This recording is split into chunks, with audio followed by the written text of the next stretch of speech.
Live at 4, let's look at the store, and mostly I want to congratulate everybody that's unlocking Ebony Maw or upgrading Ebony Maw. And I want to say this, that, you know, there was a video out a week or two ago, a couple weeks ago, where we talked about, you know, maybe slowing down upgrading Black Order. That is not the case with Ebony Maw. Ebony Maw, you know, is a DD4 character, gear 15. I don't think he needs promotion credits, like gold promotion credits. I mean, my five red Ebony Maw works just fine. He doesn't need 6 or 7 red stars, but you can gear him up as much as you want. You need to take him, because he's a Dark Dimension character. Secondly, as far as T4s, the ultimate and the special are the important ones for sure. And then as far as ISO 8, I prefer Skirmisher on him. I know some people do healer, but it doesn't, you know, his ultimate is a drain, and healers, the healing ISO doesn't affect drain. So I don't understand that. I think Skirmisher is the right play there. So congratulations to everybody that unlocked Ebony Maw. He's quite good. He's definitely, in my opinion, a top 10 character. I love him. He's great. Red Skull team. Now, I just want to say this. I very much like these offers. And when I saw this, when I saw the offer, I was like, cool, I get to do this. No Grenadier, no Zemo. I just, all I saw was the Hydra back here, and I was like, cool. You know what I mean? And then I started reading Red Skull, and then it's the minions. Now, depending on, if you're still playing Hydra on defense, you know, with Red Skull and 4 minions, this is a good offer, perhaps. I am not. I am definitely using Zemo, Red Skull, Grenadier, and 2 other characters. You know, it's flexible. Sometimes I use some minions. Sometimes I use crossbones. You know, it depends. Sometimes I use a pre-taunting tank.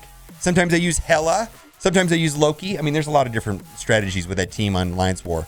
So because this, and Grenadier, by the way, Grenadier needs to have the most damage on the team. Because if you're going up against mercenaries with Zemo and you've got a maxed out Zemo, you want to make sure that the incoming damage, you know, from the highest damage dealer team is not Zemo. You want it to be Grenadier. So I am not going to purchase this one because I already have a 5 Red Skull and I don't have the other 4. But in general, in the past, I kind of a fan of these offers. I really am. I like them. So no money for me today, Scopely. If it had Grenadier, I probably would have pulled the trigger, but it doesn't.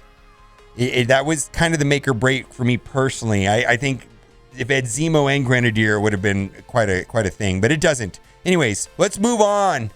And we're going to keep going right down here. Second chance orb offer. By the way, I think Shadowlands are over the top good.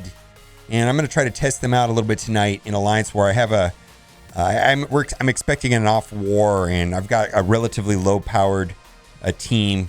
And I did take my White Tiger to gear 14. And I'm ready to go. And I've got 8 T4s on them. And I'm ready to go. I just think they're really good. They wreck nerds. They're so good in war. Anyways, I value these orbs at $3 a piece. So that to me is $27. There's going to be a Moon Knight Blitz milestone type event similar to that of Red Guardian and Anti-Venom. I don't know when that's going to start. Maybe Thursday, maybe Wednesday. I don't know. I even possibly thought I don't see an events tab or anything like that. So we'll see. I like this guy quite good. Let's move on. Infiltrator Orb Bundle. Now, this is not the orb like that Moon Knight Orb. The Moon Knight Orb up there gives a minimum of 6, maximum of 180, average is about 9. These orbs right here are the ones that have White Tiger on the sides and then a random character in the middle. And so if you're just looking for White Tiger, they average a little over 5, like 5.4. I do like about a quarter of the characters that randomly show up in the middle. And this is the event campaign orb. And I personally recommend doing the 50 core campaign refreshes for the event campaign rather than buying this pack. And that's what I do. I'm not going to buy this pack. Let's move on. Character Red Star offer. I don't like these. I don't know.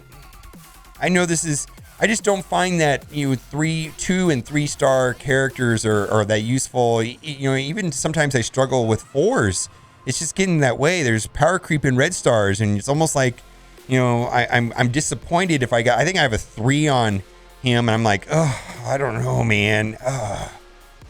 Anyways, let's move on.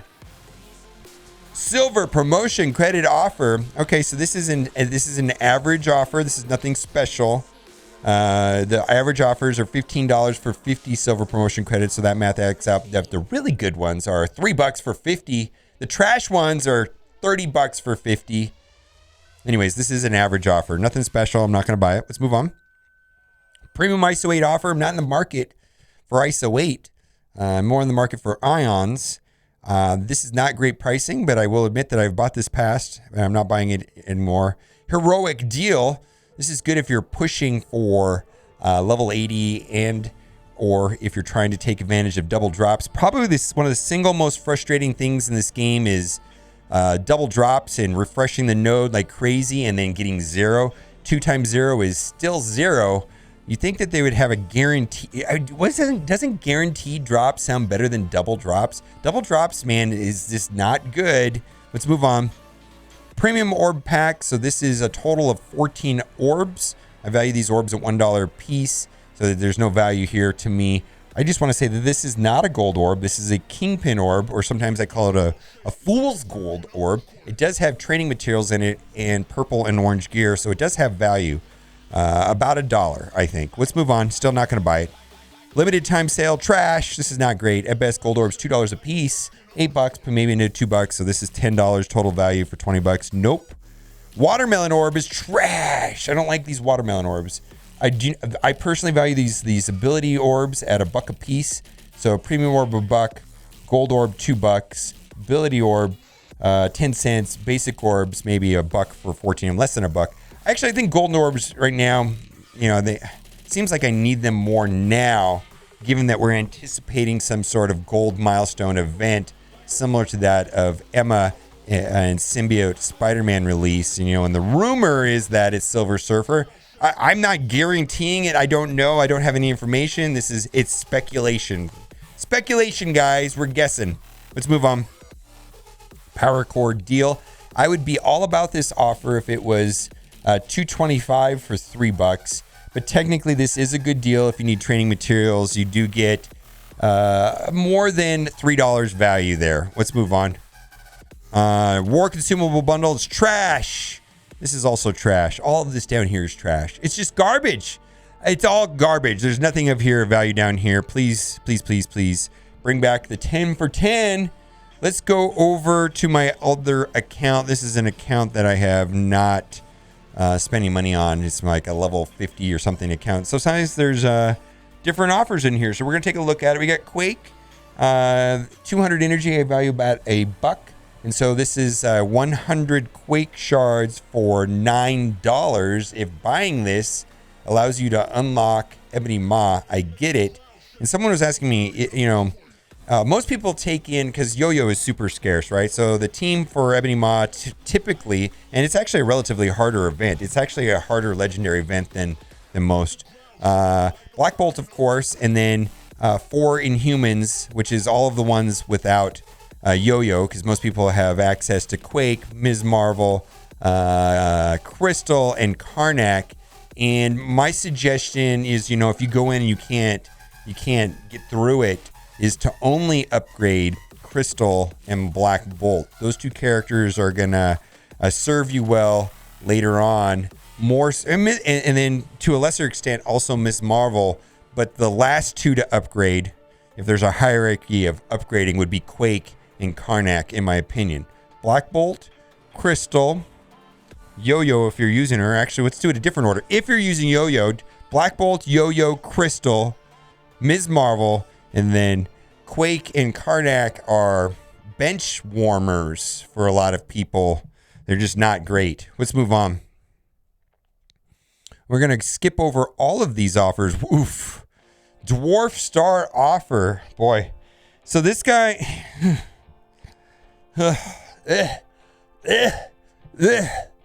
don't know. I first of all, before I even talk about Cull, I personally don't see a lot of value of 50 character shards for $30. They've made this guy super scarce. You know, he's premium orb fountainable only. What that means is he's got a 2% drop rate in premium orbs, which means you're not going to get him at all. He's super scarce. And he is a stat-based character, meaning, there's kit-based characters where most of the characters benefit is from their kit, and then there's stat-based characters. And it's not an absolute thing. Most characters are a blend of both, let's say. But an example on the Black Order team of a kit-based character is going to be Ebony Maw. Ebony Maw really doesn't need an excessive amount of red stars or gold stars. Ebony Maw is functional because of his kit. Call is a stat beast, and he gets most of his benefit from having high gold and high red stars. So that being said, I'm just not sure if this is worth it. I can't really recommend it. Now, I will say this: if you have Ebony Maw and Thanos and Corvus and Proxima and $30 for 50 call, he allows you to unlock call and use the entire team. That makes sense to me. Just having the full team, you really need the whole team for it to work. I guess that would be probably the only way that I think I could justify saying that would be good, is if spending the $30 allowed you to unlock call, and then you have a workable Black Order and empowered Thanos team. Let's go. Trash. Karnak is trash. Do what you got to do. This is a function of people needing to get Ebony Maw, but I don't like Karnak. Let's move on. I don't like him. Proxima. I do like Proxima, but again, this is so expensive, and she is a late game hard node farm, and if this unlocks her, and then you have a complete empowered Thanos team, go for it. But other than that, no way. Mercenary team bundle. All right, part of me likes this offer right here. Not that the characters are good. Well, technically, two of the characters are quite good. Merc Lieutenant and Merc Riot Guard are quite exceptional. Somebody asked me today, who's the best minion in the game? And I go, Hand Sentry? And then someone said Merc Lieutenant without a doubt, and they're right. I think Merc Lieutenant's an amazing minion, relatively. So useful on defense and war with a Taskmaster. I don't get a lot of use out of these two. Korath does get use in not only potentially in a mercenary team, but also in a Kree team. But I'm more of a fan of the other two. The main reason why this is okay, in my opinion, is that the monthly payday event is based off of mercenaries, and that is a monthly event where you get gold, and that's dependent on how many mercenaries you have at certain star levels. And 500 character shards, 500 mercenary shards for $20. If that helps you advance your mercenaries red stars so that you can get the gold on a monthly basis, then I think that's a fantastic idea. All right, we're going to skip over all the duplicate offers. I believe we're into all duplicates. And again, I think that's it for today.